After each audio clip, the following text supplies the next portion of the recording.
अस्सलाम वालेकुम, welcome to pocket of talent. मैंने एक नई चीज़ इन्वेंट की है, वो शेयर करने जा रही हूँ, मैंगो कलाकंद।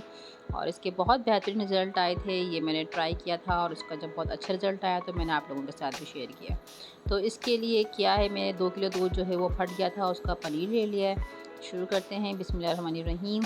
अब मैं उसको जो है अच्छे से गूँदना शुरू कर दूँगी, मैशअप करना शुरू कर दूँगी। आप भी कोई भी स्पेस ले लीजिएगा, चाहे तो खुला बर्तन ले लें, या चाहें तो आप काउंटर पे साफ़ करके भी कर सकते हैं। बस आपने इसके जो है अच्छे तरीके से इसको मैशअप करना है। और ये प्रोसेस तकरीबन आपने ना 8 से 10 मिनट तो करना ही करना है। बहुत अच्छे से आपने इसको मैशअप करना है।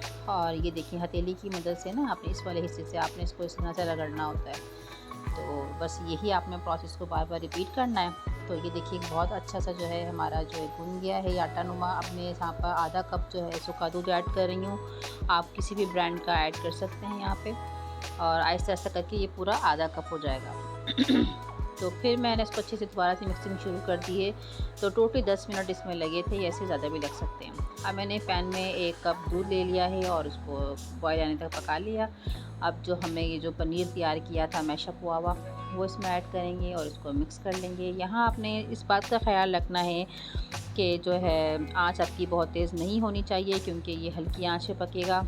और रेसिपी तो आसान है, लेकिन थोड़ी टाइम टेकिंग है, थोड़ा सा आपको सब्र तहम्मुल से इसको बनाना होता है। जी, यहाँ पे मैंने जो है ना मैंगो की 1 मैंगो बस लिया है, उसकी प्योरी बनाई है और वो मैंने यहाँ पर ऐड कर दी है। अब बस क्या करना है, आपने इसको ना खुश्क करना है। अच्छा, तेज़ आंच पे करने से क्या होगा कि इसका कलर फ़ौरन से जो है ना ये जलना शुरू हो जाएगा, थोड़ा सा ब्राउनिश की तरफ चला जाएगा। और फिर क्या होगा कि हमारी जो कलाकंद है उसमें भी जले हुए का जायका आएगा, जिससे हमारी कलाकंद का जायका ख़राब होने का ख़तरा है। तो आप इस बात को मेक श्योर कीजिएगा कि आपने चम्मच मुस्तकिल जो है वो चलाते रहना है।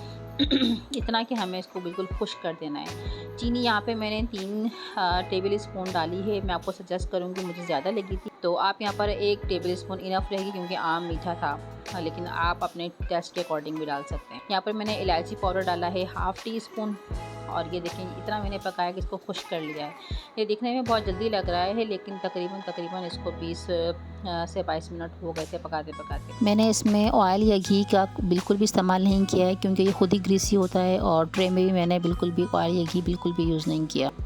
अब जब अच्छे से जब शेप हो जाए, जब सारा एक तरफ यकजान होने लग जाए, एक तरफ सिमटने लग जाए, फिर आप इसको किसी बर्तन में निकाल लीजिएगा और शेप दे दीजिएगा। और किसी भी स्ट्रक्चर में आप इसको जो है ढाल सकते हैं। उसके बाद आप कटिंग कर लीजिएगा।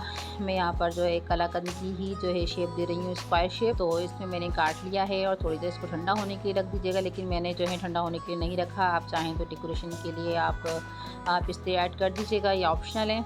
और ये देखिए, बहुत यमी इसके रिज़ल्ट थे, बहुत बेहतरीन इसके रिज़ल्ट थे। बहुत दानेदार बना था, घर में बेनताब सबको पसंद आया था। तो बहुत ही मज़े की इन्वेंशन थी। उम्मीद करती हूँ कि आपको भी रेसिपी ज़रूर पसंद आएगी। और इस स्टेज पे अगर थोड़ी बहुत भी रेसिपी पसंद आती है तो लाइक कीजिएगा, सब्सक्राइब कीजिएगा, फैमिली फ्रेंड्स में ज़रूर शेयर कीजिएगा। मिलूँगी फिर एक नई रेसिपी के साथ। अल्लाह निगहबान।